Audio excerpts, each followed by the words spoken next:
Thomas Edison produced the first biopic, Execution of Mary, Queen of Scots, way back in 1895. Truly a riveting 20 seconds.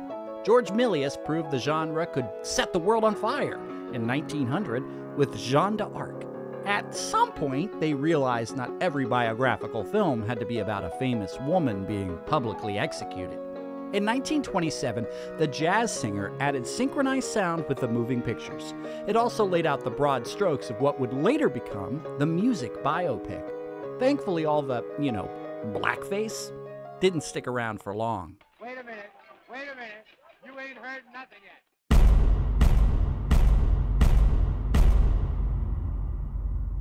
Over the last 95 years, they've made a lot of biographical films, often to commercial and critical success. Biopics about musicians are especially popular. It's essentially a safe bet for a studio. The soundtrack is made up entirely of proven, popular songs, and audiences that don't typically pay to watch characters spontaneously break into song and dance don't seem to realize they're actually paying to see musicals.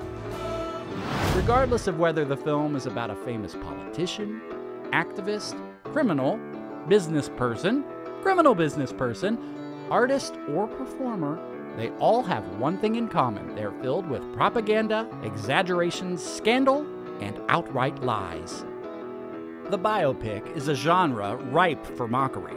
And who better to poke fun at the film industry's misrepresentation of history for the sake of dramatic interpretation? To explore the very meaning of exploitation? To make us question why we prefer the made-up legend over real-world struggles? To plunge into the depths of human depravity in the pursuit of art? To answer the essential question of why we tell the stories we do, then the man who's built his legacy poking fun at pop culture for 40 years. Who better than Weird Al Yankovic? Eat it. In 2010, Eric Appel was a head writer for Funny or Die, an online video enterprise launched by Will Ferrell and Adam McKay. He'd just done a trailer for an imaginary film that crossed Willy Wonka with the Saw franchise. He was inspired by the recent Biggie Smalls biopic, notoriously indulged in inaccuracies about the life of Christopher Wallace. What if they took that to the next level, choosing a living celebrity and making a trailer that's an obvious fabrication? Appel decided the famously nice and scandal-absent Weird Al would be a perfect fit. So we asked Patton Oswalt to ask Al if he'd be okay with it. Moments later, Al is both giving his blessing and asking if he can be involved. By that evening, Appel was meeting Al for the first time and brainstorming ideas. Starring Breaking Bad's Aaron Paul, the trailer also features Olivia Wilde as Madonna, Patton Oswalt as Dr. Demento, Gary Cole as Al's father, Nick, and Academy Award winner Mary Steenburgen as Al's mother, Mary. For years, it played at Weird Al concerts, and people began demanding to see the film. Al and Eric were content with what it was, a sketch that milked the joke for less than 3 minutes. Even though Aaron Paul and Olivia Wilde expressed interest, there were too many doubts as to how they could sustain the joke for an hour and a half. Then, in 2019, Al sent Appel an email that cryptically said, "It's time." While other studios rejected the project, Roku saw potential. A streaming service has very little to lose issuing a micro-budget to a star with a built-in fan base. Little did they know it would become a festival darling and get the Toronto International Film Festival's coveted Audience Choice Award, beside Steven Spielberg's own semi-autobiographical film, The Fabelmans. The trepidation is understandable. Eric Appel is known for web videos and TV episodes. He was going into this project with zero feature film experience, and Al's first film, UHF, might be considered a cult classic today, but it was a disappointment at release. After it screen tested higher than any other film in Orion's history, the studio thought they had a bona fide hit on their hands. Before release, offers were made for a multi-picture deal, but Al's longtime manager, Jay Levy, who also co-wrote, directed, and played Gandhi in the film, thought it would be wise to wait until the box office receipts came in. Unfortunately, when they did, prospects vanished.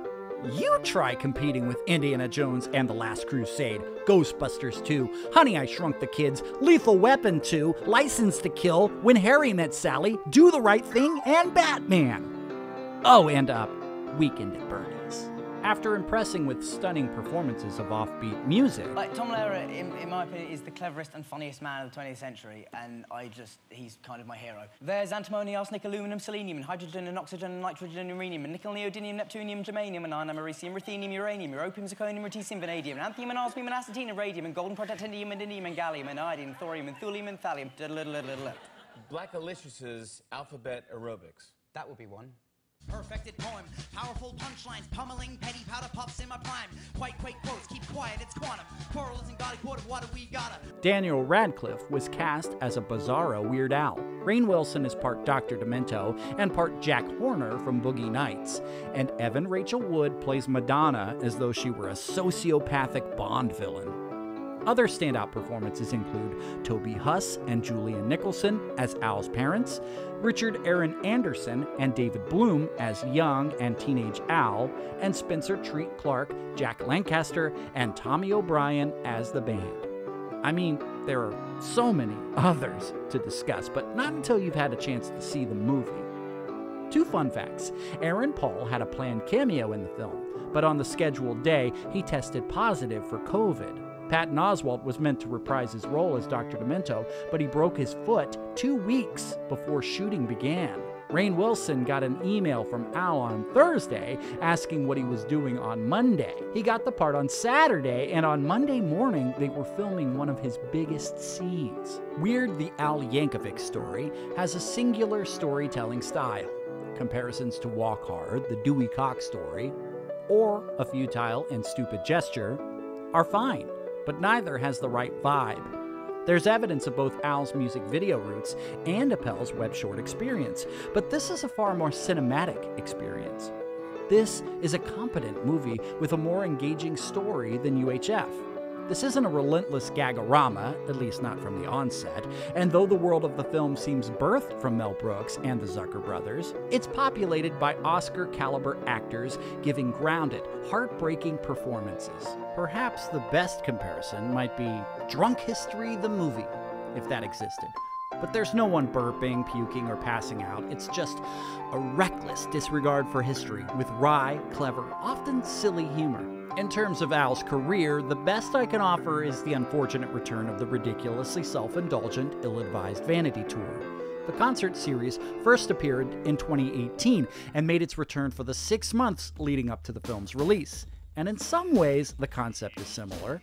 What isn't comparable is the fact in the live shows, Al plays none of the parodies, just deep cuts, B-sides, and rarities. There are no costume changes, videos, or elaborate set pieces. But what is in the same spirit is what you get in exchange. Intimacy, a surprise set list, Al's take on someone else's songs, and an entry point into his unfiltered, uncut comedy sensibilities. It's a showcase of his vocal talent and the band's versatility and musicianship. Most importantly, instead of pandering to a large crowd of fly-by-nights, these shows are handcrafted for the fans. It isn't for everyone, and nothing worthwhile ever tries to be. The film plays best in a theater packed with superfans. Our pre-existing knowledge of Yankovic's life, expertise so trivial and sweeping as to be a little scary, enhances the experience. Our knowledge of the deep cuts brings out the texture and flavor of every punchline. At the same time, a viewer with little to no understanding, but a good sense of humor and a willingness to laugh, will likely like what they see. Just don't be put off by the stunt casting and cameos. Those people are there because they love Al and will do anything for him. Let go of your rational mind, expectations, and need to fact-check. Just sit in the dark, let this movie wash over you, and engage in childlike wonder and playfulness. You're going to have an incredible time. This is every phase of Al, firing off on all cylinders. Radcliffe is playing the Al of the 80s and 90s, stacked atop the demented prodigy and infused with the humor of the elder statesman. It's a punk rock satire that puts cigarettes out on the face of pop culture, and I loved every second of it. Okay, so maybe you want some context for Al's actual life before you see the film, or maybe you've seen it and want someone to separate fact from fiction. Don't sweat it. I've been preparing my whole life for this moment. I'm about to tell you just who Weird Al Yankovic really is. Alfred Matthew Yankovic was born on October 23, 1959, and raised in the Los Angeles suburb of Linwood, California. Nestled between Southgate and Compton, the Linwood of the 1960s and 70s was a laid-back SoCal town. But this was a time of civil unrest and racial tension. When Alfred was 7, a riot broke out in the neighboring community of Watts. The Bloods and Crips were founded and engaged in increasingly bloody street combat. And during Al's sophomore year, one of his classmates, a senior, was kidnapped by 3 members of the Symbionese Liberation Army, including Patty Hearst, and held for 12 hours while they were on the run after shoplifting from and then shooting at Mel's Sporting Goods, which subsequently led to the police siege of the SLA headquarters. And that did not end well. I want to talk about the way I knew our 6 murdered comrades, because the fascist pig media has, of course, been painting a typically distorted picture of these beautiful sisters and brothers. At the same time, it was an era of great progress. Demographics were changing, and even in California, schools and communities were becoming less segregated. When Al was a child, Linwood was mostly white and Hispanic. By middle school, he would have his first black classmates, and the area had become much more diverse by the time Al graduated as valedictorian of his high school at the age of 16. Mary and Nick Yankovic had their only child late in life, and they were very protective. He was only allowed to ride his bike on their street, and because their house was directly across from the high school, Mary would sometimes watch her son in the schoolyard from their front porch with a pair of binoculars. Despite their strict rules, Alfred felt supported by his parents and his beloved Aunt Dot. Nick would often say, "The key to success is doing whatever for a living makes you happy." A traveling salesman offered the choice of either a guitar or an accordion, a decision that kicked off Alfred's foray into music. He would become classically trained, but would also play along to his favorite rock albums, including Elton John. His influences also included the obscure, bizarre, and funny novelty and comedy performers he'd heard on the Dr. Demento show. Hello, Mother. Hello, Father. Here I am at Camp Granada. Camp is very entertaining. And they say we'll have some fun if it stops raining. All the world seems in tune on a spring afternoon when we're poisoning pigeons in the park. Every Sunday you'll see my sweetheart and me as we poison the pigeons in the park.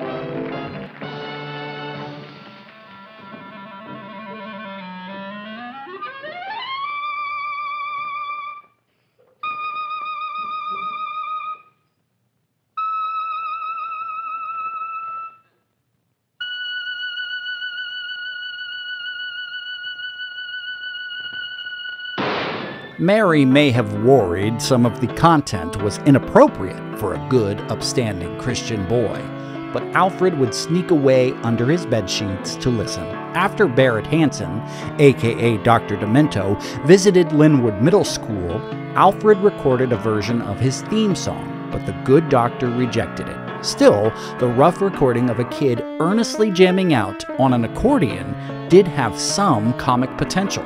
So Alfred was sent a letter encouraging him to keep trying.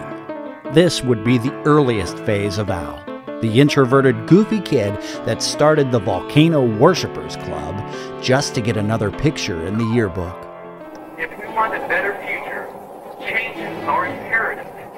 and it is up to every one of us to assume the responsibility in this case. Al's awkward stage carried on as he enrolled in Cal Poly's architecture program. Like many people, he kind of found himself in college. Unprepared to take on the world, Alfred struggled to make friends and live as a functional adult. Some of the boys in the dorm began to tease him, referring to him as Weird Al. Another freshman, Joel Miller, would come to Al's defense, and not long after, the two were having jam sessions in the common area of their dorm. That eventually turned into performances at a local coffee house. Al got involved in the student radio station KCPR, and his show quickly began to grow in popularity. On weekends, Al and another classmate, Beefalo Bill Burke, would drive down to LA, where they became regular contributors to Dr. Demento's program. That's where he met the man who would become his drummer, John Bermuda Schwartz. Al's confidence and competence grew little by little. The Al of the late 1970s and early 80s was a novelty act with a punk rock bent. He was recording demos on cassette tape, sometimes in dorm rooms or tight radio booths, at least once in the men's room across the hall from the KCPR station. These songs were raw, accordion bleeding into electric guitar, and had a nothing sacred attitude. He kept working hard to earn his architecture degree, but he had a different idea of where his career might go. He'd be a disc jockey on the radio. Then a singular event happened that would change everything. The new station manager at KCPR fired Al for thinking the programming rules didn't apply to him. He was let go despite his show's popularity. Something about this didn't sit right with him. He'd been bullied and had adopted the name those kids had called him and wore it as a badge of honor. He'd risen above that. He'd rise above this. He shifted his focus completely to creating music. His success would be spurred on by spite. By the time he graduated, he was a bit of a celebrity both on and off campus. He returned to Los Angeles with a single with Capitol Records and a diploma he knew he didn't want to use. Without any further ado, the sick man himself, today's stiff of the day, Weird Al Yankovic. This early Al persists onto the first album, which was produced by rock legend Rick Derringer. They recruited Steve J to play bass, and he'd later suggest another accomplished musician for lead guitar, Jim West. John, Steve, and Jim would remain Al's band to this very day, and the new guy, Ruben Valtierra, the keyboardist, has only been around since 1991. By the second album, with the commercial success of Eat It, a parody of Michael Jackson's Beat It, Yankovic began taking things more seriously. Scotti Brothers saw a cash cow. Their star was a mainstay on MTV, had a successful tour in Japan, and artists started saying they knew they'd made it when they got a Weird Al parody. Legend has it, Madonna was musing to a friend she was waiting for Like a Virgin to become Like a Surgeon. The story got back to Al. He ran with the idea, and another hit was born. Scotti Brothers began to demand a record almost every year. The albums became routine and formulaic. Al was tasked with grabbing on to rising stars and staying relevant. It was mostly food and TV, but Al was often struck by inspiration.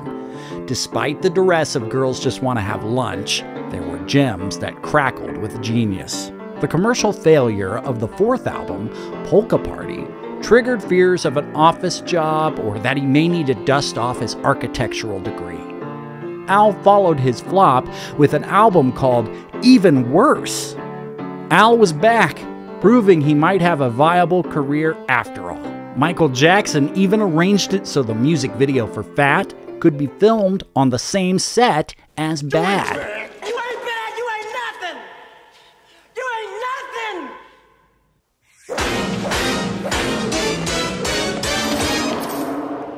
You ain't fat, you ain't nothing! You ain't nothing!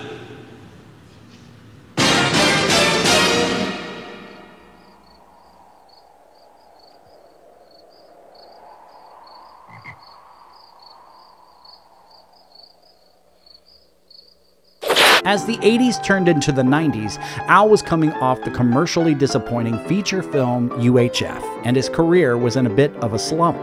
He decided to return to the well that had been so successful for him. But Michael Jackson rejected Al's parody of Black or White, Snack All Night, saying, "That's not funny." This forced Al to look elsewhere. Smells Like Nirvana, a parody of Nirvana's Smells Like Teen Spirit, kept his career going, and it could be argued it marked a new phase for Al. Incidentally, Kurt Cobain asked if the song would be about food, and he once said Al was the closest thing America has to punk rock. In 1998, Al got LASIK, shaved his mustache, and was unrecognizable in a Hanson video he co-directed. As he said, "If Madonna's allowed to reinvent herself every 15 minutes, I figure I should be good for a change at least once every couple of decades." But Al's appearance wasn't the only thing to have a paradigm shift. About this time, the music industry he'd built a career lampooning collapsed. Al was now a husband and a father, and suddenly had a ton of competition. The internet was changing the rules. People who didn't fit a commercial mold could release their own songs and videos at breakneck speed. He couldn't rely on MTV, they'd moved away from music videos and essentially cut him off. At the same time, the net for potential parody targets had widened exponentially. One group that proved particularly enticing were people of color who no longer had to worry about having what record execs called crossover appeal. These creatives could push genres into new, exciting places, and that had to be inspiring. The Al of the 80s and 90s put on the costumes of James Brown and Bob Marley, but only to riff on their public personas, gentrifying the Rastafarian and giving the hardest working man in showbiz a hernia. He did Isle Thing, I Can't Watch This, and Twister, all sourced from pop charts. Even Eminem's Lose Yourself became yet another song about TV. The Kingmaker, whose parodies made an artist feel like they'd made it, was himself, by this point, a bit of a gatekeeper. The exception to this was the 1996 Coolio parody of Gangsta's Paradise, called Amish Paradise. By obsessively researching two disparate cultures, Al's humor could be seen as coming from an insider. The formula would pay dividends when Al moved away from Mennonites and juxtaposed his own background. It's All About the Pentiums, Puff Daddy's It's All About the Benjamins, and especially White and Nerdy, Chamillionaire's Ridin', both smashed street cred with nerd cred. Just shy of his 47th birthday, Al Yankovic had his first top 10 hit, and it was a cool, complex, cutting-edge rap song. In the 2010s, Al had to dig deeper to prove he could beat the competition that was blowing up online. Exploring music video partnerships and internet leaks of his upcoming album, Al was actually leading the way for other artists who hoped to create buzz online. The last 3 albums were brimming with biting social satire. He took on recession, celebrity, the litigious system, violence against animals, dictatorships, name-dropping, conspiracy theories, grammar, corporate jargon, sports culture, entitlement, sloth, and the CIA. Sure, this social consciousness had bubbled below the surface for years, occasionally coming up for air with a dog-eat-dog or trigger-happy, but this was punk rock Al Yankovic raging against the machine. Side note, for the cover of his album Alpocalypse, Al plays one of the 4 horsemen of the apocalypse. He chose to be famine as a way to signify he was done doing songs about food. Post-album Al is the elder statesman of comedy. This Al voices animated characters for Disney and My Little Pony. He pops up as a musical sidekick for a wacky talk show and drops into cameo roles on TV and in movies. He even makes appearances with the comedy bands and web franchises that owe a debt to his accomplishments. He's commissioned to do official polkas of offbeat rock bands or for the hottest show on Broadway. He subs for Weezer and Portugal the Man in their music videos and portrays Ted Nugent on Reno 911. It's hard to believe there are gatekeepers who still see Al as Capitol Records once did, as a one-hit novelty act, someone they can squeeze a few bucks out of before disposing of. The holy trinity of Weird Al, Lin-Manuel Miranda, and the Jim Henson Company pitched a project, and no one in Hollywood bid. How is that possible? The powers that be have never felt Al was deserving of Rock and Roll Hall of Fame induction, or a hosting gig on Saturday Night Live, or the cover of a Rolling Stone. But it's all right, Al's never had a seat at the cool table. That spot's never been offered to the valedictorian or the class clown. And our Al is both. Perhaps it's that dichotomy that's confused the stockbrokers who decide what constitutes worthy art. Even at the head of the class, Al's been sitting in the back of the room, making deliberate eye contact with Prince, making friends with the slackers, and cracking jokes. His is a family-friendly brand that won't do a beer commercial, but isn't afraid to take kids down a nature trail to hell. This guy has nerdy fans who keep talking about their nerdy music guy headlining the Jocks Super Bowl halftime show. Give the Eat It guy an EGOT? Ha! It's in every interview he does with a mainstream host.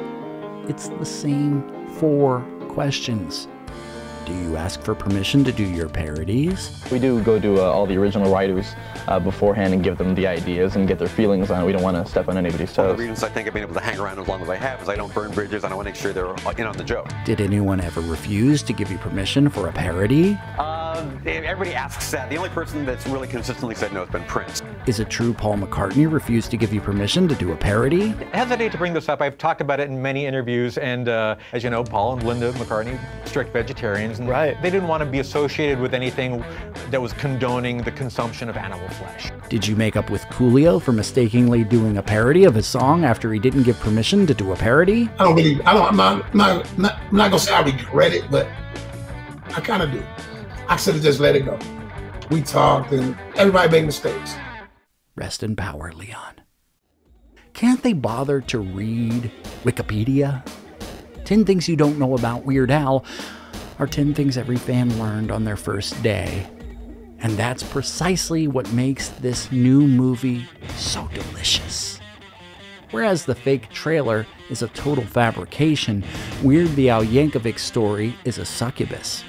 It starts off like a normal biopic, changing details for dramatic effect, but as the film unspools, it goes more and more off the rails. Hopefully, now you have a deeper appreciation for the level of detail that went into the film, and you can see why this is a movie that seemed to be made especially for hardcore fans like me. Dude, I've got chills. Thank you so much for watching this video about such a groovy guy. This is a growing channel. If you want more of this content, please be sure to like, share, and subscribe. It really makes a huge difference. And leave a comment. Let me know what you thought of this video or what you'd like to see from this channel in the future. And if you still want more, there's a companion blog entry about my experiences as a fan and what I believe Al's legacy will be. Link in the description. I'd like to take a moment to thank the people that helped to make this video possible. Summer Woods for providing piano medleys 1, 2, and 3, and her cover of Take Me Down from her Weird album, Chihuahua Hat, Zebra and Limke for the use of his song 27 Happy Seconds, and Chad Kelson, aka Metal Al, for his metal cover of Fun Zone from his album Into the Abyss. You can find links to their music in the description. Special thanks to my dear friend Cindy Boswell Price, who gave me invaluable insight into Linwood High's class of '76, and to Ethan Ullman of Dave and Ethan's 2000-inch Weird Al podcast for listening to and fact-checking the script. As always, thanks to my lovely Stella for putting up with me while I obsessively worked on this video. Thanks to Bermuda Chemo, Steve L. Maestro, Barrett Hansen, Jay Levy, Tad Dowd, Ben and Tony Scotti, Rick Derringer, Joel Miller, Bill Burke, Suzanne, Nina, Mary, Nick, and all the close personal friends for giving Alfred the support to fulfill his destiny. Lastly, I'd like to thank Al for creating much of the soundtrack of my life and helping kids like me to wear weirdness like a badge of honor. You inspire us every day. Yo, ding dong, man. Ding dong. Ding dong, yo. See you next time. Goodbye, goodbye, goodbye. It's ridiculous.